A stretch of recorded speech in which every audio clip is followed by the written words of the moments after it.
अस्सलाम वालेकुम दोस्तों। Welcome to H A talks. दोस्तों, मैं मादर ख्वाह हूँ कि मैं बहुत दिनों बाद आपसे मुखातब हूँ। कुछ मेरी ज़ाती मसरूफियात थी जिसके बायस मैं आपसे इतनी देर बाद मुझे टाइम मिल रहा है दोबारा बात करने का। मैं कोशिश करूँगा कि ये जो सिलसिला है ये दोबारा मुनक़ता ना हो और जल्द से जल्द आपसे मुलाकात की जा सके। दोस्तों, आज हमने बात करनी है जो इस वक्त एक जुडिशल सर्कस के बारे में। उर्दू में इसे मदालती सर्कस कहेंगे। तमाशा लगा हुआ है आपके इस मुल्क की सबसे आला अदालत में यानी कि सुप्रीम कोर्ट में। इसका बैकग्राउंड बताता चलूँ, आपको पता है कि इस साल जनवरी में पीटीआई ने जो पंजाब और केपी में अपनी हुकूमतें जो असम्बलियाँ थी तहलील की, वज़ीर आला ने समरीज भेजी गवर्नर्स को और उन्होंने वो पंजाब में तो 48 घंटे पूरे होने में खुद ब खुद वो तहलील हो गई असम्बली। तो केपी में गवर्नर ने साइन करके उसको असम्बली को डिज़ोल्व कर दिया। आर्टिकल 105 के तहत उनका हक था, उन्होंने इस्तेमाल किया। 112 के तहत वो डिज़ोल्व हो गई है।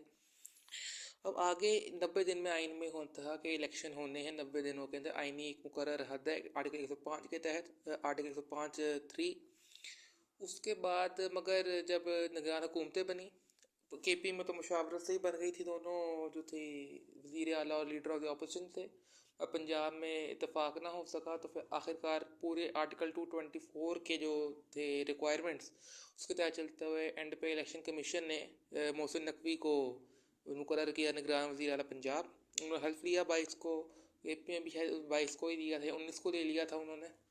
तो इस तरह वो चलता रहा मगर इलेक्शन की शेड्यूल नहीं दिया क्योंकि जो गवर्नर्स थे वो देने से कासिर है डेट। उन्होंने कहा जी हमने नहीं देना, सिक्योरिटी सिचुएशन है, इकोनॉमिक है। पंजाब गवर्नर ने कहा मैं तोड़ी नहीं, मैं कैश मैं तो नहीं दूंगा। फिर चलता रहा, लाहौर हाई कोर्ट में केस चला। हाई कोर्ट ने हुक्म दिया 10 फरवरी को कि 90 दिनों में इलेक्शन होने चाहिए। तो फिर अपील की high court, Peshawar high court में भी इन्होंने पीटीआई की दरख्वास्त थी वो चल रही समाअत थी। एक केस लगा 14 फरवरी को मेरे ख्याल से लगा था सुप्रीम कोर्ट में। जो साबिक सीसीपी होते लाहौर के गुलाम महमूद डोगर, उनको इलेक्शन कमीशन ने और निगरान हुकूमत ने आते ही ट्रांसफ़र कर दिया था लाहौर से और उनकी जगह बिलाल सिद्दीक कमियाना को मुकर्रर किया था सीसीपी लाहौर। और आईजी भी चेंज हुए, चीफ सेक्रेटरी भी चेंज हुए थे। वो दरख्वास्त थी और उस बेंच के सामने लगी थी जस्टिस एजाजुल एहसन और जस्टिस मुज़ाहिर अली अकबर नकवी साहब के सामने ये दरख्वास्त थी। बाद में ऑडियो लीक्स हुई, पता चला कि जो परवेज़ इलाही थे वो सुप्रीम कोर्ट बागर प्रेसिडेंट थे और एक और वकील थे जी जहांगीर जोजा, और उनके ज़रिए मुज़ाहिर अली अकबर नकवी के साथ खुद एक पुरानी तो थी वो ऑडियो लीक हुई। तो पता चला बहुत उन्होंने मर्जी से यानी कि फिक्स बेंच फिक्सिंग हुई और लगवाई गई कि उनको बहाल करने के लिए, और वो बहाल किए गए। मगर बाद में इलेक्शन कमीशन और निगरान हुकूमत ने उनको बहाल नहीं किया और आखिरकार दोबारा उन्होंने दरख्वास्त की खुद ही निपटा ली क्योंकि वो 1.5 महीने में रिटायर होने लगे थे, वो बहाल नहीं हुए। उसके बाद उसी बेंच ने कहा, चीफ इलेक्शन कमिश्नर को बुला लिया कि इलेक्शन क्यों नहीं करा रहे।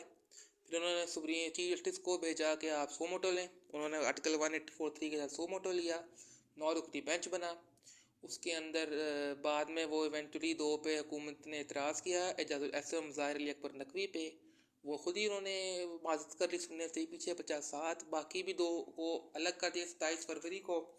फिर 5 रुकनी बेंच सुनता रहा और उन्होंने यकम को मार्च को फैसला दिया कि जी इलेक्शन तो आपने कराने हैं, 90 दिनों में तो नहीं हो सकते थे पंजाब में, तो बेस्ट मिनिमम इलेक्शन कमीशन को कहा कि आप डेविएट कर सकते हैं 90 दिन की हदूद से आगे जाके।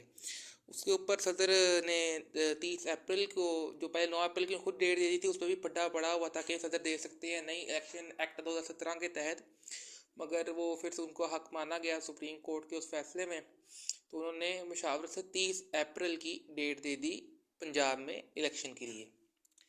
बाद में वो मुशावरत चलती रही। वजारत ख़जाना ने इनकार कर दिया, हमारा पैसा नहीं है, फंड नहीं दे सकते आपको। वजारत दफ़ा ने बंदे देने से फ़ौजी जो डिप्लॉयमेंट थी उससे माजत कर ली, दहशत गर्दी से हम हैं और सेंसस के लिए हमने दी हुई है। और लाहौर हाई कोर्ट ने भी कहा हम जुडिशल ऑफिसर नहीं दे सकते वो रिटर्निंग ऑफिसर्स के लिए, तो वसाइल नहीं थे। तो सारी मीटिंग के बाद 22 मार्च को इलेक्शन कमीशन ने मुलतवी कर दी है, इलेक्शन शेड्यूल वापस ले लिया और कहा कि 8 अक्टूबर को अब इलेक्शन होंगे पंजाब में। उसके ऊपर दरख्वास्त गई सुप्रीम कोर्ट के अंदर कि जी आप तौहीन अदालत है, जी ये तो नहीं हो रहा। 25-24 को लगी है दरख्वास्त फ़ाइल हुई है, 27 को ही वो बेंच बना है दोबारा। और 5 रुकनी बेंच चीफ जस्टिस थे, नसीब वनीम अख्तर हैं, जस्टिस एजाजुल एहसन है, जस्टिस अमीनुद्दीन खान थे और जस्टिस जमाल बंदुखेल थे। बैच शुरू हुआ, समाज शुरू हुई। उसी दिन हुकूमत ने नया अटॉर्नी जनरल मुकर्रर किया, जब शेर थे अटॉर्नी जनरल तशरीफ़ात अता इलाही, और इस्तीफ़ा दे दिया था। उनकी जगह मंसूर वांगा मुकर्रर किया गया 27 को। उसी बेंच में जस्टिस जमाल बंदुखेल ने कहा, जी आप इस तरह कह सकते हैं 3-2 का फैसला, तो 4-3 का फैसला है, क्योंकि जो जस्टिस अत्तर मिनल्ला थे और जस्टिस याहिया अफरीदी, उन्होंने तो ये जो सो मोटो था और जो 7 मुतफ़र्रिक़ आईनी दरख्वास्तें थी वो तो उन्होंने मुस्तरद करी थी 4-3 से। उस पर एक फड्डा हुआ तो फिर शाम को तफसीली फैसला जारी हुआ। अभी उस पर ही बहस चल रही थी 28 को, तो उन्होंने एक कंफ्यूजन कहा कि नहीं नहीं ये तो शायद वो मसला हल हो गया है। मगर 29 मार्च को यानी कि कल बुध को उन्होंने जस्टिस जमाल बंदुखेल ने कहा नहीं नहीं मैं कायम हूँ, 4-3 का ही फैसला, आप ऑर्डर शीट मंगवा लें। ये शो कर रहा है कि आपस में ही जजेस में एक इत्तेफाक नहीं है। सुप्रीम कोर्ट डिवाइडेड है और एक कुछ लाइक माइंडेड जजेस हैं, और एक तरफ एक the divide is very deep and clear.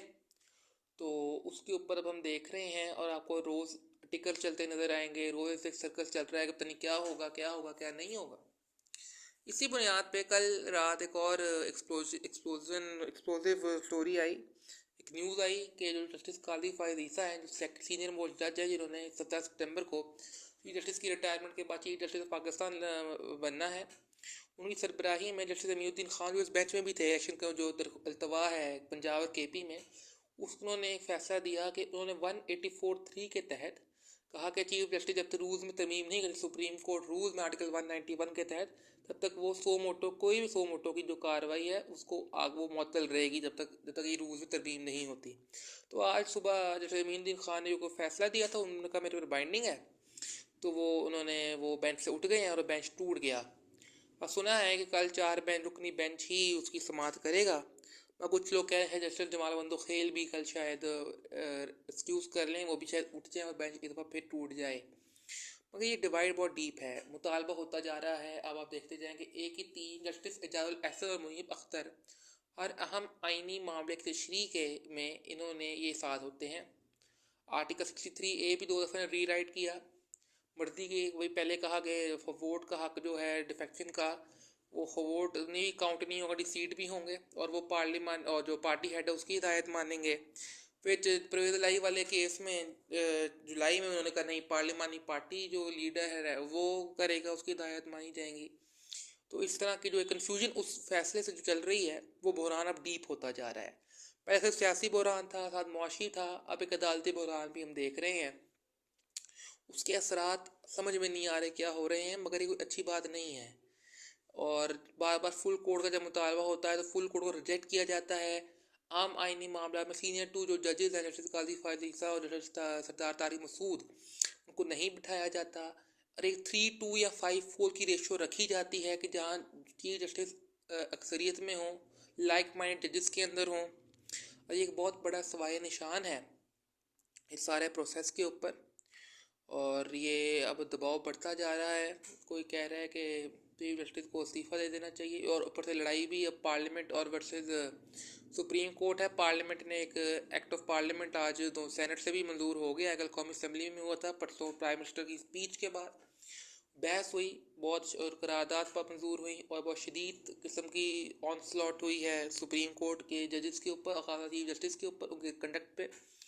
तो उसके ऊपर देखें तो उन्होंने पास कर लिया supreme court procedure bill, act होगा अभी प्रेसिडेंट साइन करते हैं, फिलहाल बिल है 2023। उसके तहत उन्होंने हक दिया कि 184(3) के तहत जो सुप्रीम कोर्ट जो 184 सो मोटो है, वो चीफ जस्टिस 2 सीनियर मोस्ट जजेस के साथ मुशावरत करके उनकी जो कमेटी है वो फैसला करेगी, तब लगेगा। और अब उन्होंने अपील का हक भी दे दिया है कि उस पहले अपील का हक नहीं था, 184(3) डिसीजन फाइनल था, मतलब अपील का हक दे दिया। कल तरमीम करवाई मोहसिन दावड़ ने, उसके अंदर क्या है कि जो पुराने मुतासरीन हैं 184(3) के, उनको 1 टाइम इजाज़त होगी 30 डेज़ में, आफ्टर जब बिल एक्ट ये बन जाएगा सदर साहब की मंजूरी के बाद, तो वो अपील कर सकते हैं जो पुराने 184(3) के तहत जिनको अपील का हक नहीं था। अब ये लड़ाई सीधी है, बहुत क्लियर है। इलेक्शंस मुझे नहीं लगता फ़िलहाल होंगे, शायद हो जाए मगर मुझे नहीं लगता, अक्टूबर में भी ना हो, सुनने में आ रहा है मौशी हालात की वजह से, पता नहीं, कुछ कहते हैं हो जाएंगे अक्टूबर में, मगर देखते हैं। ये बहुत डिस्कस करने की बात है कि ये एक बहुत संगीन मजाक चल रहा है। ये मज़ीद मुल्क मुतहम्मिल नहीं हो सकता। ये बड़ी बदकिस्मती है कि चीफ जस्टिस सियासी पार्टीज़ को कहते हैं कि हम सियासी माहौल की दर्जा हरारत कम करने की कोशिश करें, अंडरटेकिंग दे, दोनों फरीकें मिल बैठे, मगर अपने अंदर से, अपने घर के अंदर जो आवाज़ें उठ रही हैं, जो डिसेंटिंग वॉइसेस हैं, जो मुखालिफ आवाज़ें हैं, उन पे आप कान नहीं धरते। आपको आईनी दस्तक सुनाई दे देती है बुकॉल जस्टिस के रिमार्क्स में, मगर आपको अपने साथी ब्रदर जजों की दस्तक सुनाई नहीं देती। ये एक बहुत समझ से कासिर बात है कि ये किस किस्म का रवैया है, ये किस किस्म का कंडक्ट है। आप एक ऊपर से आप उसके ऊपर बजिद हैं कि ऐसे ही मामला चलेंगे, ऐसे नहीं चलेंगे, ना चल सकते हैं। देखते हैं जी, कल देखेंगे क्या होता है। 4 रुकनी बेंच ही इसको आगे चलाता है और क्या वो इलेक्शन की डेट देता है। मगर जो इलेक्शन 90 दिन तक तो ऊपर चले गए हैं, इन्होंने खुद फैसला देकर वो आईनी हद तो अबूर करा ही दी थी। तो let's see what happens tomorrow and does bench still exist और it will again broke down, new bench will be reconstituted और नॉट।